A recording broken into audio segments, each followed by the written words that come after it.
Lixo é a palavra genérica utilizada para designar aquilo que não nos interessa mais e que jogamos fora.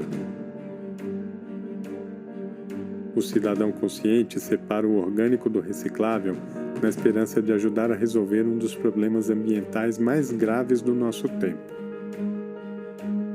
Mas não importa o que façamos, uma felda descartável continua levando 600 anos para se decompor.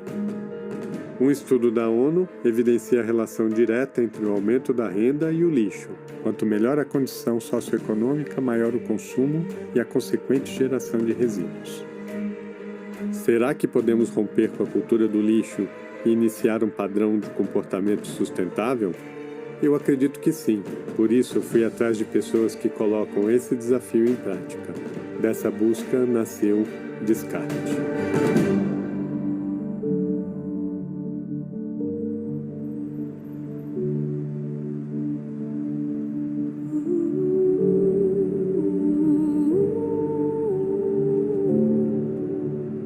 A ideia do lixo, ela é cultural, ela é uma coisa produzida. A gente produz lixo a partir das nossas mentes. Lixo, a gente fala que é uma invenção do homem, né? Na natureza não existe lixo. É associado com algo ruim, aquilo que a gente não quer entrar em contato, quer se afastar, quer colocar na porta de casa e ver sumir. Eu pego coisas da natureza, produzo e descarto. Isso é o desenho insustentável da nossa sociedade hoje. Você sabe o endereço onde você comprou o seu smartphone. Agora, se eu te pergunto para onde vai isso que você chama de lixo, nós não sabemos. Não é um problema trabalhar com lixo, de fato, é uma solução. Para que eu vou comprar um material sendo que está ali jogado no mundo inteiro o tempo todo? E é muito louco, porque aí as travestis, elas veem do lixo a potência. Aí eu comecei a ir pro Brás comprar tecido e eu via, porra, eu gasto maior grana aqui. 6 horas da tarde no Brás, eles jogam vários sacos de retalho. É muito. Só que o babado era o seguinte, eram pedaços. Eu não conseguia entregar para uma costureira e falar, ó. Aí eu tive que aprender a costurar. Eu faço o seguinte, eu pego 3 camisetas, é super simples, eu já quebro o processo binário. Esteticamente, já não é uma roupa cisgênero, né? Porque ali ela quebra com a binariedade. Já não é uma roupa para uma pessoa magra, porque ali já cabe uma pessoa maior. Eu pego 3 camisetas de macho e transformo ela numa outra roupa. Então ali eu também já quebro com impactos visuais, já desperta na pessoa um processo de... Já é um gatilho ali.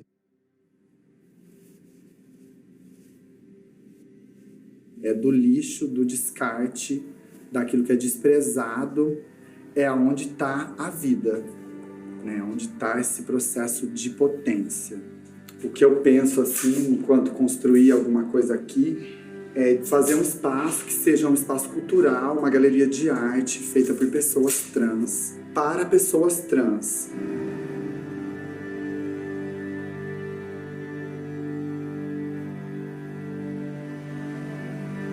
Lixo, as pessoas leem como pejorativo, que também está toda ligada com processos coloniais. Por exemplo, higienização social, limpeza e da sujeira.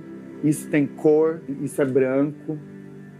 E aí o que sobra pra gente é o lixo, né? No fundo a gente não tem dinheiro para comprar mercadoria. E nem quero, hoje eu nem... Foda-se, eu não vou comprar mesmo, não compro. Então quando você pega essa roupa comprada na indústria, jogada fora, jogada, vista como lixo, e uma travesti vai lá e traz à tona toda essa potência que esse lixo e que a corpa dela, vista muitas vezes como lixo, traz, é um processo futuro, assim, tão potente, tão poderoso. Estamos tentando hackear o sistema também. A gente existe, nosso corpo está aqui, a cisgeneridade é uma invenção, o nosso corpo quebra com as normas, a maneira que a gente se relaciona com as pessoas, com o trabalho, com a vida, a gente já quebra essas normas.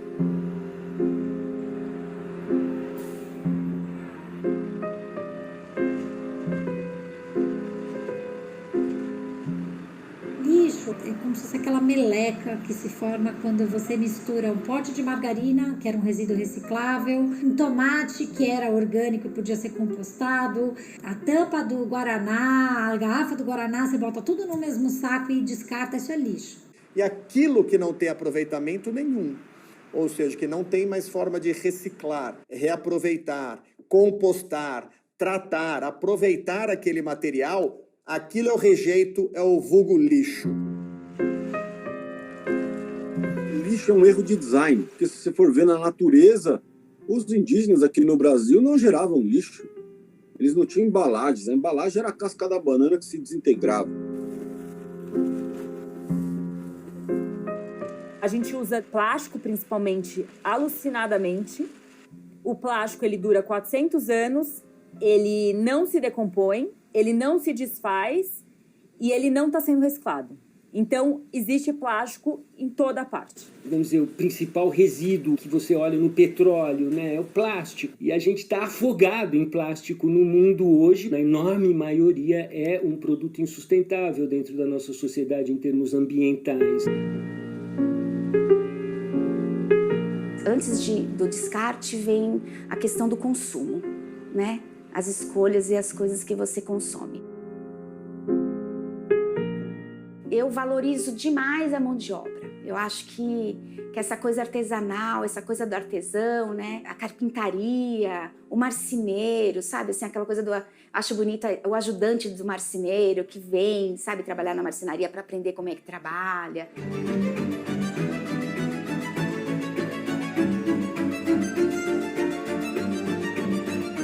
Eu comecei a observar que existia um resíduo muito grande de madeira, tanto em madeireiras como em marcenarias pequenas, que eram resíduos pequenos e que para a maioria das pessoas não era lixo, né? Era descartado mesmo. E eu comecei a me interessar por essa madeira descartada, o que ninguém quer transformar em brinquedo. Quando você compra um brinquedo produzido numa fábrica, em série, você tem um monte de máquina que derrete o plástico, coloca na forma e sai um atrás do outro. A pessoa vem, cola o adesivinho, põe no plastiquinho, põe na caixa e manda. Você não tem essa contemplação. Não se existe mais essa pausa para observação, para contemplação. Isso traz um prazer genuíno de transformação da natureza.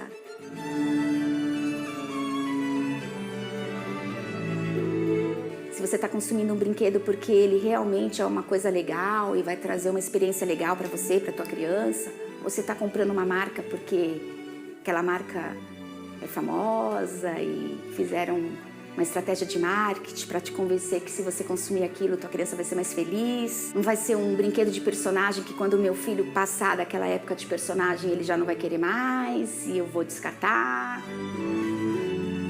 Uma coisa que vai continuar bonita e eu vou poder passar para a filha de uma amiga e ela vai parar para pensar de consumir no comércio do bairro, de privilegiar os pequenos produtores, o empreendimento materno. Eu acho que essa consciência, ela vem muito com a maternidade. Eu acho que a gente passa a pensar no mundo que a gente vai deixar. Eu começo a tentar proteger para que ele possa viver as coisas que eu vivi. Lembro de ficar sentada na calçada, brincando com galho. Poxa, antes a gente fazia estilingue, a gente brincava com coisas da natureza, né? Como somos todos da natureza, essa energia passa para a madeira também e quando ela chega lá na criança, essa criança sente também. E então, para mim, isso é uma cereja no topo do bolo, assim, sabe? 85% da população habita a cidade, os problemas estão concentrados na cidade, onde a desigualdade ela surge com força, onde os privilégios também têm muita força. Se eu sou alguém que só consigo observar a cidade como um local de passagem da janela do ônibus e na velocidade do ônibus, vias expressas ou túneis, essa relação com a cidade ela não pode ser boa. São Paulo hoje, e a média nacional, recicla em torno de 2-3% dos resíduos. Mas na periferia e os centros, eles produzem diferente, né? Porque 1% gasta muito mais do que quem está nas periferias. Não é essa galera responsável pelo problema dos resíduos que a gente tem. Porque você vai no museu e vai olhar, por exemplo, o Museu de História Natural, você vai estudar civilizações antigas pelo lixo, entre aspas, que ela gerou. Ou seja, esse é o patrimônio cultural gerado por aquela civilização. Mas a gente vai inventar um mito da sustentabilidade e vamos engabelar todo mundo nos próximos anos. Até essa coisa toda se desfazer nas nossas mãos mesmo. Não dá para a gente falar de sustentabilidade. Sustentar o quê? Isso que está aí? O nosso papel é recuperar os ecossistemas. Cada brasileiro gera 1 quilo de lixo por dia. Apenas 0,5% desse volume é compostado e menos de 2% é efetivamente reciclado. O lixão ainda é o destino final de boa parte do nosso descarte, contaminando o solo, o ar e as pessoas que dali tiram o sustento. Precisamos olhar para os mais de 800 mil catadores em atividade no Brasil, tornando essa profissão mais digna e valorizada. Sem eles, fica ainda mais difícil encontrar a solução para um planeta já inundado de plástico. Temos de falar também das indústrias e seus processos de produção, que dão origem a recipientes e embalagens que se acumulam em nosso habitat. Qual seria a sua responsabilidade diante desse desequilíbrio ambiental?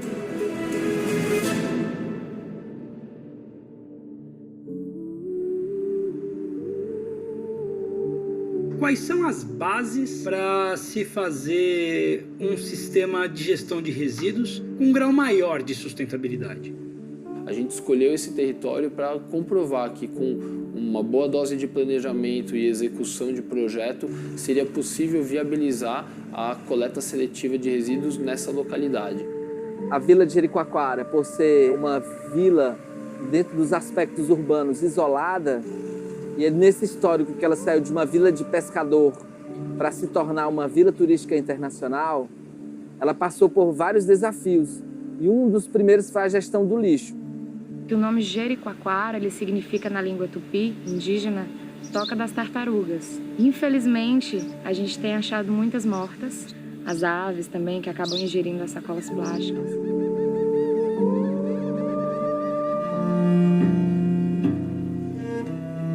Tudo que é consumido pelos 3.500 habitantes da vila e mais os 3.900, 4.500, depende da época do ano, turistas, que consomem em média 3 vezes o que um habitante consome, ou gera 3 vezes mais lixo.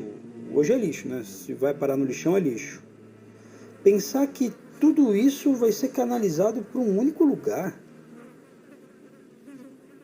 A coleta comum da prefeitura, ela pegava tudo, misturava, levava para o lixão, e quando nós descobrimos, já tinha e tem ainda uma comunidade completamente soterrada pelo lixo, que se chama Baixio, a comunidade do Baixio.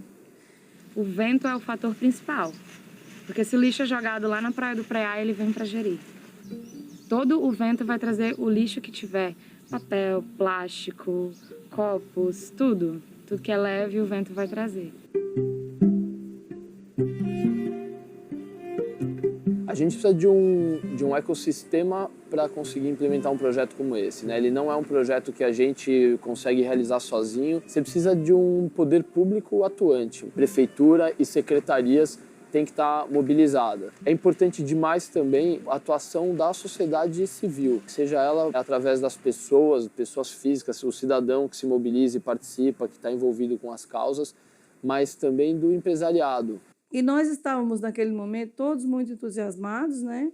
Porque a gente via que era possível fazer e todos os empresários participavam mesmo, assim, voluntariamente ia lá, ajudava a limpar, fizemos vários mutirões, a gente convocava as pessoas da comunidade, ia lá e fazia a triagem todos juntos. Uma parceria comunidade, empresários e prefeitura, foi restaurado esse prédio. Passou a funcionar essa usina de reciclagem. Fizemos uma vaquinha e compramos a prensa. A prensa que até hoje é a prensa da usina, na verdade, ela pertence à associação Eu Amo Jeri, associação empresarial. É um caminhão compactador por dia de reciclagem que fica aqui para ser processado, para ser vendido. Vale lembrar que 60% dos municípios do país destinam para outras finalidades o material, por exemplo, lixões e aterros controlados, e não os aterros sanitários, que é o que é considerado legalmente dentro da política pública que a gente tem. Lixão é uma área, um terreno, onde todo resíduo, todo lixo, ele é simplesmente jogado naquela área e vai subindo aquela montanha de lixo e tal. Tem pessoas que vivem, tem os catadores também, e está contaminando todo o lençol freático com o chorume super contaminante que está saindo, está soltando uma série de gases de efeito estufa, metano, é considerado um crime ambiental. Mas a resposta que nossas políticas públicas e a nossa engenharia, incluso, veio dando nos últimos anos foi combater isso com o enterramento de resíduos. Tudo está escondido, como ficou escondido na hora que se remove rápido da frente da sua casa. Dependendo de ser um ou outro, você está desperdiçando recurso natural, impactando o meio ambiente e você está inutilizando uma área da cidade. A realidade é que hoje no Brasil existem mais de 3 mil lixões ativos. E o mais louco é que a gente enterra no Brasil, por ano, cerca de 14 bilhões de reais em matéria-prima. Então a gente está enterrando renda de milhares, milhões de pessoas. Se você pega um material reciclável, papelão, latinha, tudo, e você manda para aterro, beleza, mandou para aterro, acabou. Você pagou lá para o cara aterrar. Agora, se você pega isso e quer voltar para o mercado e fazer isso voltar, você paga imposto. Esse ano foram despachados para o espaço 3 missões espaciais. Parece que nós estamos caçando um jeito de dar no pé do planeta Terra. É como se a gente estivesse projetando um futuro onde quem ficar aqui na Terra vai ficar num lixão. O que as pessoas jogam fora, considerando lixo, o alimento dá para fazer a compostagem. E o reciclável, a gente manda ele de volta para o mercado. Então, o nosso trabalho ele é muito importante, porque para nós nada se joga fora. Em 98 eu fiquei desempregada, morei na rua por um curto espaço de tempo. E nesse morar na rua eu conheci uns catadores embaixo do viaduto ali em Moema, que eles catavam papelões. Aí nesse mesmo ano a Lúcia apareceu aqui na cooperativa, que é a Lúcia Rosa, a fundadora do Dulcineia. Ela me convidou para pintar uma capa.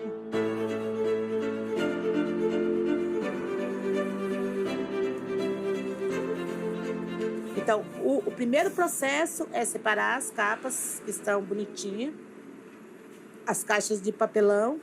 Aí nós trazemos para cá, para essa linha. Aí vem o processo, nós cortamos a capa, pintamos, dobramos e montamos o livro. E a gente tem vários livros expostos nas bibliotecas de Londres. Mas o nosso forte é as exposições que a gente faz. Que tem a Feira Miolo, que a gente faz exposição na feira, a Feira Plana. As pessoas nos convida para ir em empresa, em alguns órgãos, falamos do nosso trabalho, da importância do nosso trabalho. Eu gosto muito de dar palestra para crianças, porque os filhos educam muito mais os pais em relação ao que você bota na cabeça dele. Então, tipo, a mãe vai jogar uma garrafa, filho, não, vamos botar aqui, a gente vai doar para reciclagem e tal. Nós aqui da cooperativa, por exemplo, a reciclagem é nossa única fonte de renda. Então, nós somos dependentes única e exclusivamente da reciclagem. Se hoje acabar a reciclagem, então são 28 famílias desempregadas no mercado. Por exemplo, eu tenho 55 anos, não tenho uma outra profissão. E se eu não trabalhasse na reciclagem, onde que eu iria trabalhar? Tem pessoas que são analfabetas. Hoje em dia, para você ter um emprego, você tem que ter pelo menos a 8ª série. Então, são essas pessoas que são mais dependentes do nosso trabalho, que é a reciclagem.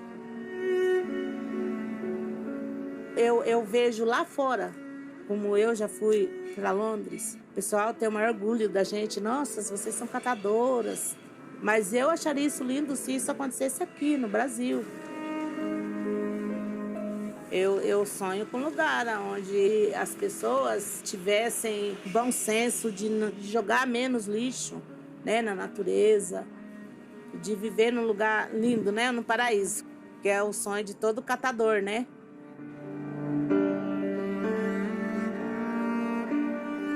Vamos pegar a história do homem do saco. A mãe falava assim para a criança: se você aprontar, eu vou falar para o homem do saco te levar.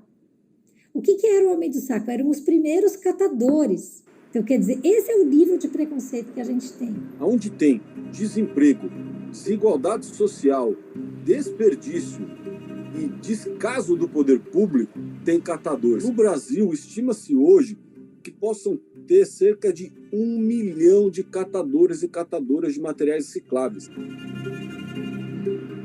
Que 90% dos nossos resíduos que são reciclados passam pela mão de catadores, né? E que eles estão nessa posição, a maior parte, porque foi o que sobrou para eles em termos de atividade econômica, né? Agora, será que essa indústria que está recuperando 95% desses materiais, será que eles não podiam valorizar essa cadeia que está reciclando? Porque quando você pega os números bilionários que apresentam e divide pelos milionários que catam, dá R$500 por pessoa.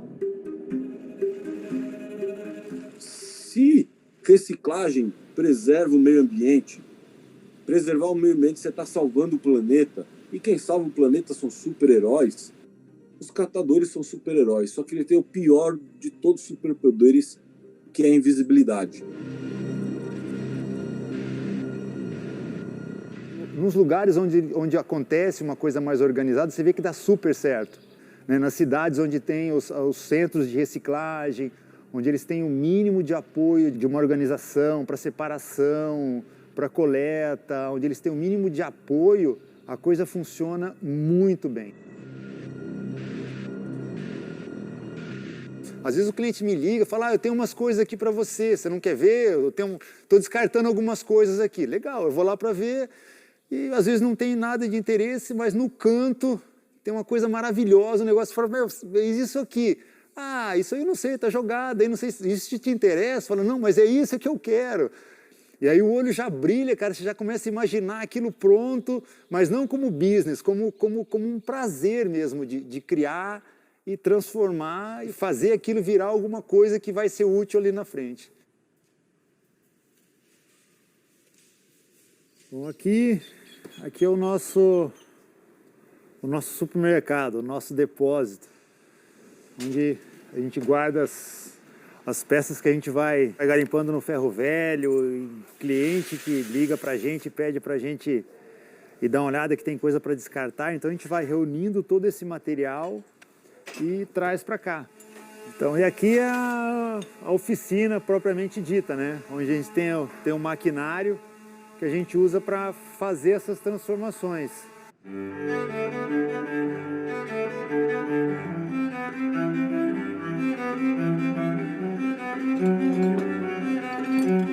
O upcycle são peças que eu faço utilizando vários objetos, digamos assim, eu pego um ventilador antigo, pego uma base de um torno antigo, pego mais um pedaço de uma máquina de tecelagem velha, de madeira. Essas 3 coisas eu pego pedaços delas, assemblo numa coisa só e transformo ou numa mesinha, ou numa luminária, ou num balcão. A ideia do upcycle é isso, é você pegar pedaços dessa peça, mas não descaracterizar essa peça como um todo.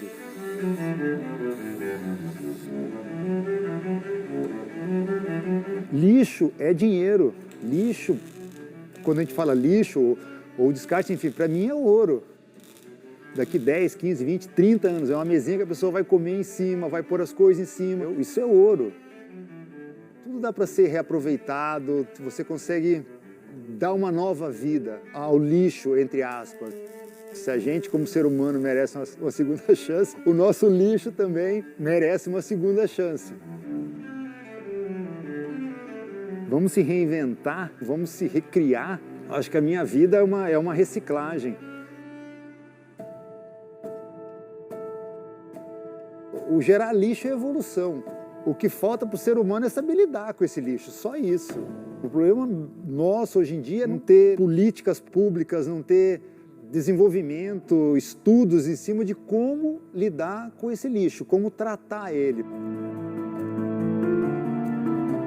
Mas essa história de você, vamos planejar dentro do processo de produção, esse produto que eu estou colocando aqui, o que ele vai virar lá na frente. Cara, se você pegar as maiores empresas do mundo hoje, as mega potências, megas fábricas de eletrônicos, isso não existe. É grana, eles querem baixar o custo, vender mais. Isso é errado? Não, não é errado. É a selva de pedra que a gente vive. Agora, o que falta hoje é ter tecnologias, ter políticas que já preveem lá na frente. Bom, vamos produzir milhões de celulares, milhões de TVs, e todo ano isso vai tudo para o lixo. Enfim, o que vamos fazer com isso? É isso que falta. A logística reversa, ela é um princípio da lei que diz o quê? Um produto que é colocado no mercado, ele precisa voltar para ser usado como insumo industrial. No Brasil, depois de 20 anos da lei da Política Nacional de Resíduos Sólidos ficar cozinhando, ela finalmente foi aprovada.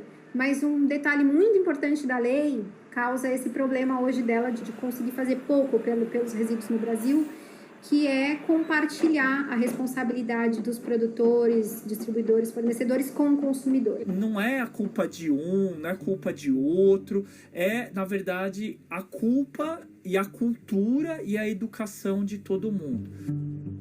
Quando eu olho, por exemplo, eu comparo com a legislação europeia, lá, a logística reversa não é uma responsabilidade compartilhada. Ela é uma responsabilidade estendida do produtor.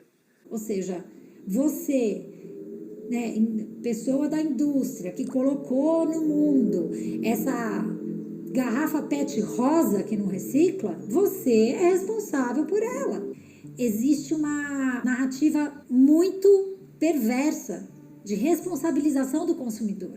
Sendo que eu tenho uma alternativa sustentável ao celular? Não, eu não tenho. Eu acho que só quem vai conseguir fazer com que as empresas abram mão de algum lucro é o Estado, né? Por meio de uma lei, uma fiscalização séria. E a minha relação sempre foi muito intensa com a música, com a arte em casa. O meu pai é musicista, e minha mãe sempre foi artesã. E a minha irmã, quando eu tinha 14 para 15 anos, ela começou a fazer um movimento assim na família, que ela começou a cantar e ela me incentivava a tocar. E elas começaram a fazer movimentos e conseguiram articular um programa na época de governo para cá, para apoiar jovens, né, que tinham alguma habilidade artística e compartilhar essa habilidade com a comunidade.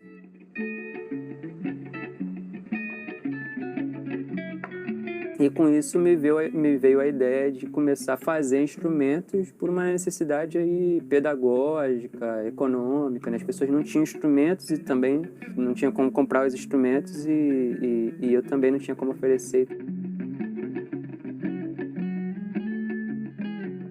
Aí, aqui em cima não é nem trazer, porque tá bagunçado. Eles, não, a bagunça é que a gente quer. Aí eu, pô, isso que a gente gosta. O lixo, para mim, é uma matéria-prima, uma riqueza, uma fonte de inspiração. Às vezes eu nem planejo nada para fazer um instrumento, alguma coisa. Eu saio, vou dar uma volta. Pô, achei tal coisa. Aqui, a maior parte dos instrumentos foram feitos nas oficinas. Então, rolava um planejamento, a gente pedia para a galera trazer, se pudesse.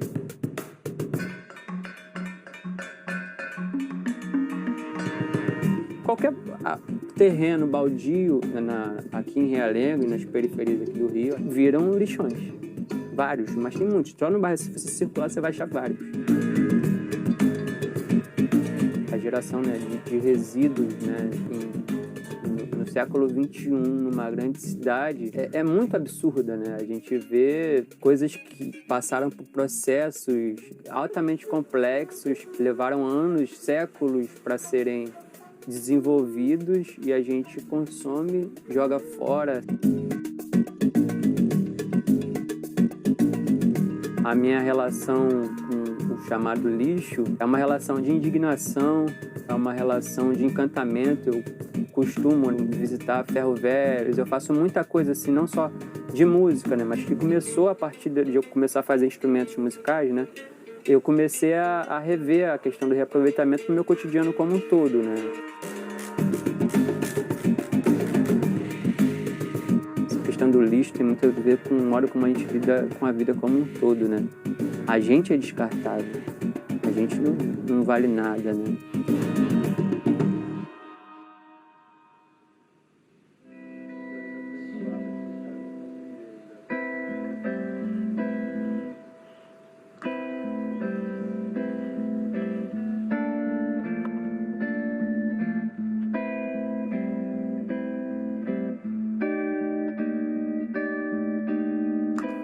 Eu acho que a problemática do lixo está ligada à problemática da sociedade de consumo, né? De uma superprodução, um superestímulo ao consumo muito além da nossa necessidade e da capacidade do planeta, né, dar conta de receber isso, de decompor isso, de reinserir isso num sistema que não seja agressivo, né, para a natureza. É assustador pensar que a gente vive num mundo em que existe a obsolescência programada, onde as coisas são feitas para durar pouco.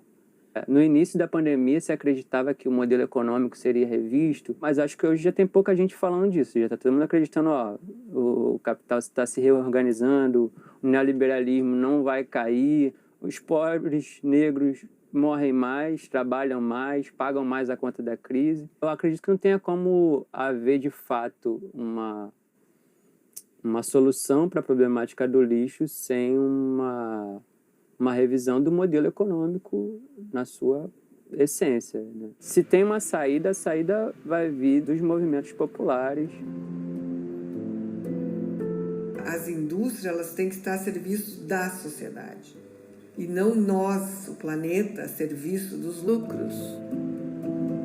Os implantes psíquicos do capitalismo, eles são muito poderosos. Então, o nosso estilo de vida, ele está imbuído dessa noção de que o ter define o ser. Em vez de você ser uma pessoa, você é um consumidor. A gente vive hoje a sociedade do consumo e, portanto, a sociedade do descarte. Teria que ter uma reorganização mesmo do modelo econômico, né? Ele está fundado muitas vezes na produção de lixo, né? No descarte dessas coisas. O nosso Carlos Drummond de Andrade, ele denunciava essa lógica predatória do planeta, que come uma montanha, que devora rios e que devora tudo. Ele revelava que esse tipo de mentalidade ainda ia nos devorar. Um futuro sem lixo está sendo construído agora por um número pequeno e cada vez mais relevante de pessoas que repensam seus hábitos, reduzem o consumo de produtos industrializados e recusam embalagens plásticas, por exemplo. Além de não gerar mais lixo, precisamos reutilizar os 10 bilhões de toneladas de resíduos descartados por ano em nosso planeta. Um problema para ser resolvido por organismos internacionais, governos e indústrias, sim, mas ele também pode começar a ser resolvido neste exato momento, por mim e por você.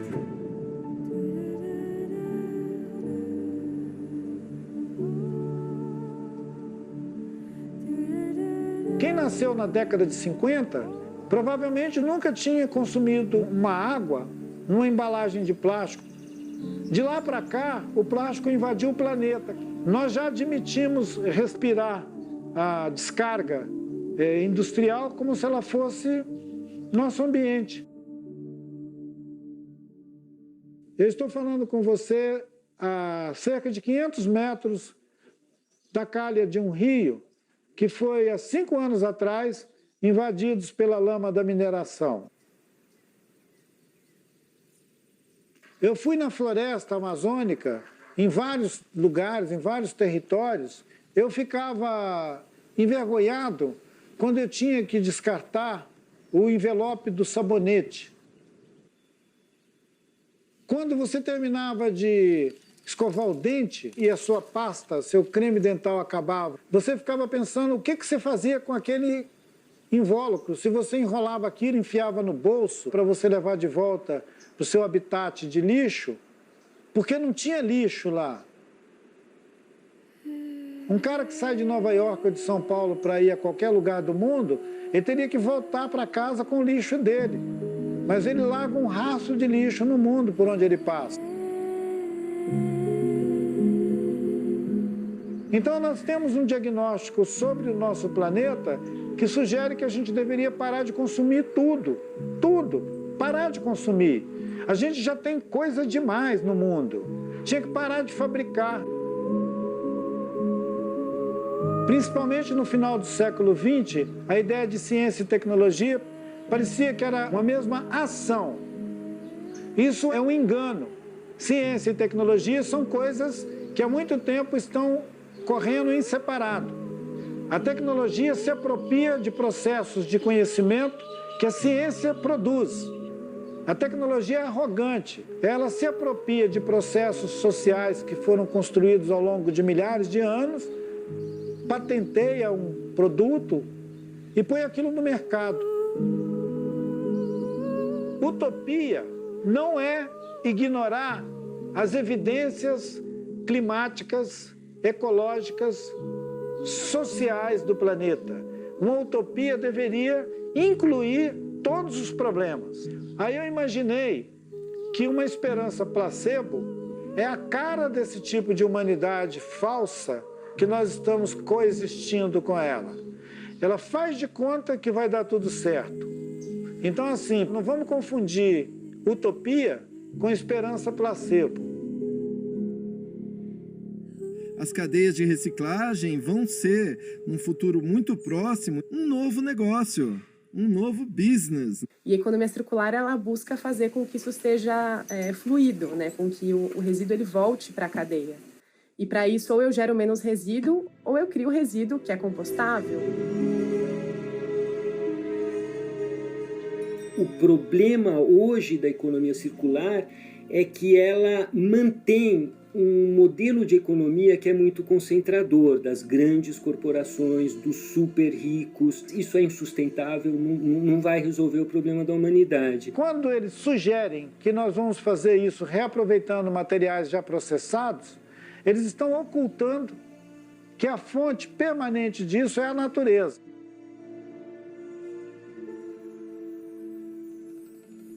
Que a questão econômica e ambiental não deve ser pautada somente numa gestão de danos, né, ou gestão de resíduos lá no fim do processo, mas a gente tem que desenhar as coisas, né, projetar as coisas já pensando nos próximos ciclos. Você pode eliminar o conceito de lixo se você projetar as coisas para isso, né, já pensando com intencionalidade, né, o que vai acontecer depois. Então, quando a gente pensa no edifício para economia circular, a gente vai falar numa arquitetura mais modular, que a gente saiba do que as coisas são feitas, né? Então, tudo que a gente foi trazendo para cá, né, para casa, a gente foi tentando entender da onde que vinha, como que é feito, quem fez e para onde que poderia ir depois. A gente subiu a casa em 5 dias e não teve caçamba. Então, é uma casa construída sem resíduos. A fachada externa toda, ela foi construída com resíduos de formas de concreto de uma outra obra. Ou mesmo como que a gente vai captar a água que tem aqui, como que a gente vai usar a água, né? Então a gente capta a água da chuva, usa ali no tanque, né? E essa água ela é tratada por um círculo de bananeiras que tem ali atrás, né? E assim a água ela volta de uma forma saudável também, né, para o sistema. Ela é totalmente removível do solo, né? E também ela é feita com vários módulos, né? Que você pode dissociar um do outro. E aí, se ela quiser tirar daqui um dia e montar num outro lugar, ela pode. A casa ela tem todo esse pensamento do que é o dentro, o que é o fora, né? Da gente poder conectar as duas coisas. Quando a gente fala de uma cidade, a gente pode pensar no que a gente chama de metabolismo urbano. Então, a cidade ela tem entradas, né, e ela tem saídas. Hoje em dia, a gente fala do que a gente chama de metabolismo urbano linear, né? Então, entram recursos, né, entra água, energia, produtos, né, manufaturados, etc. A gente consome aqui na cidade e a gente descarta. Isso forma uma linha reta. Tem todo um fluxo de alimentos entrando na cidade e hoje em dia tem todo um fluxo também de resíduos orgânicos que não são aproveitados. Toda essa construção dessa civilização foi construída com bases errôneas, né? Que na verdade essas bases estão indo em outra direção. Cabe para a gente, né, que inventou isso tudo, desfazer, né, desconstruir o lixo. Essa é uma perspectiva ética, porque você já extraiu essa matéria-prima, tirou recursos naturais, você já usou energia, água, capacidade humana. Todos esses materiais, eles já contêm uma energia que deveria ser honrada, deveria ser aproveitada, e a gente não faz isso. No mundo existem várias cidades que já são lixo zero. Não significa que as pessoas não descartam, significa que as pessoas encontraram soluções para o descarte.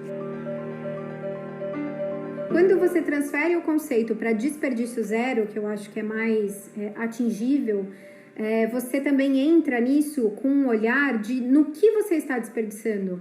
Você acreditar ou não no lixo zero, pouco importa. O importante é a mensagem que ele leva para revisitar os hábitos, para diminuir a geração, melhorar o consumo. O plástico, eu acho que caímos na narrativa da queda do céu. Ele vem de resíduos da exploração do petróleo, o que está debaixo da terra. E os Yanomami contam pra gente que a profecia é essa. Quando o homem liberar, se esgotar o subsolo, desenterrar essas forças, o céu cairá e será o fim de tudo. É o que a gente está vendo. Então, o descarte são chaves da gente descobrir a nossa própria história. Observe o que você deixa de lado, o que você guarda no quarto escuro das suas emoções, o que você guarda no cantinho da sua casa, os acúmulos. Ali tem uma narrativa escondida e precisa ser contada com amor, com luz, com afetividade. Portanto, o meu descarte vira não só obras, mas vira lugar de encontro.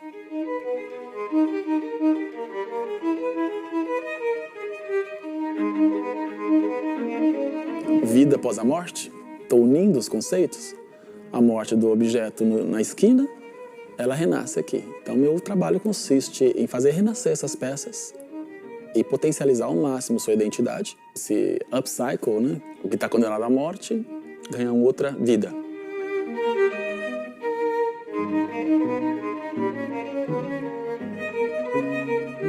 E como parte desse quebra-cabeça que eu estou montando. Eu reproduzo o ambiente do ateliê em instituições onde eu vou e crio esse universo, essa ponte falando com a arquitetura do espaço, esses descartes estão vivos, eles têm possibilidade de fazer muito por você. Ou seja, tire suas capas, os seus sapatos, os seus hábitos e permita-se renascer, como esse pedaço de madeira velha que era um descarte e agora virou uma obra de arte.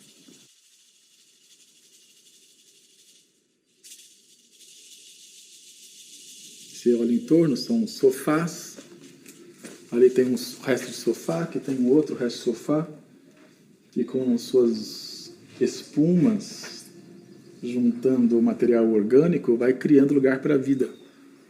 E temos esse espaço de restauro energético mesmo.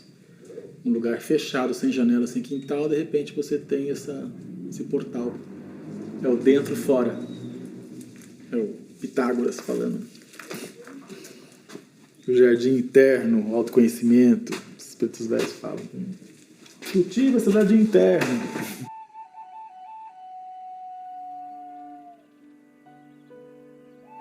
Então o descarte tem sua identidade. O seu lixo diz muito sobre você. O que você consome, seus hábitos, sua relação com o planeta. As relações humanas têm muito a ver com o meio ambiente. A depredação do meio ambiente tem muito a ver com a depredação da humanidade. Qualquer pedaço de madeira na esquina tem uma história gigante para contar. Imagine a fauna e a flora envolvida nessa germinação dessas sementes. Há quanto tempo de semente para virar uma árvore, para ser cortada, para virar um móvel. Então esse suporte conta uma história. E com ela, a nossa história, como humanidade, como natureza. Somos seres humanos, animais. Temos metal, mineral, água, tudo dentro do nosso corpo. Como uma miniatura do próprio planeta. Somos Gaia, somos Terra. Que o patriarcado tem nos distanciado, nos isolado, nos esfriado o coração. Essa noção de apego à Terra vem da colonização, da ideia de controle do território. Eu controlo tudo que tem dentro dele. E tudo que tem dele é para eu explorar, até a morte. A gente pode desaparecer como humanidade, mas a natureza vai encontrar outras possibilidades de rachar esse cimento e se impor. Quando eu era criança, meu pai falava: vocês são a geração do futuro, vocês vão mudar isso. Eu sempre penso em futuro, porque eu penso que os processos têm que ser processos de bem viver. Nós vamos ter que mudar a nossa maneira de estar no mundo. Muitas das soluções terão que acontecer no próprio local. Os catadores precisam ser protagonistas, né? É uma linha de educação ambiental que faz as pessoas pensarem, refletirem e que busca também cuidar das nossas necessidades humanas, de pertencimento, de conexão, de escuta, de cuidado. A gente tem que projetar edifícios como se eles fossem árvores e cidades como florestas. Para mim, o processo de bem viver ele tem que ser para agora. A gente tem que viver bem agora.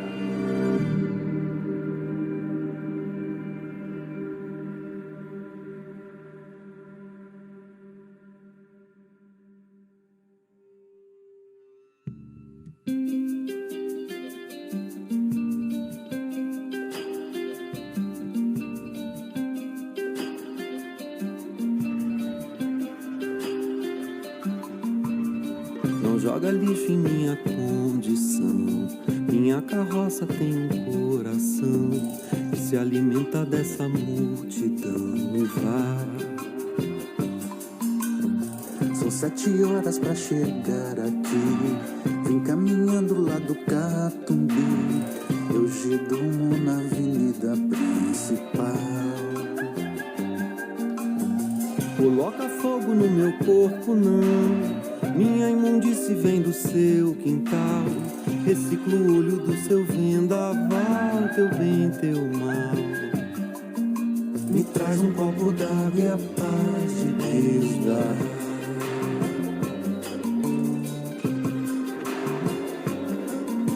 Eu corro para um lado, descolo um dobrado, deschavo seu resto de amor. Seu lixo não dispensa amor, seu lixo não descarta teu amor.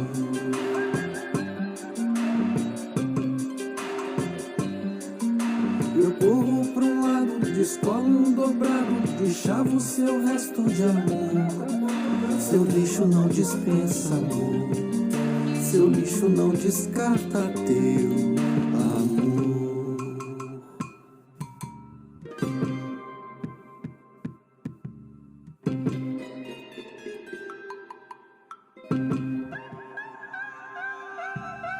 São 7 horas pra chegar aqui, encaminhando lá do Catumbi. Hoje durmo na avenida principal. Coloca fogo no meu corpo, não. Minha imundice vem do seu quintal.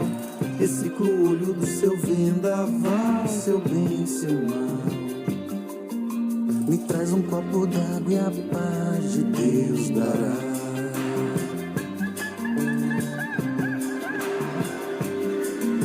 Eu corro para um lado, descolo um dobrado, deschavo seu resto de amor. Seu lixo não dispensa amor, seu lixo não descarta teu amor.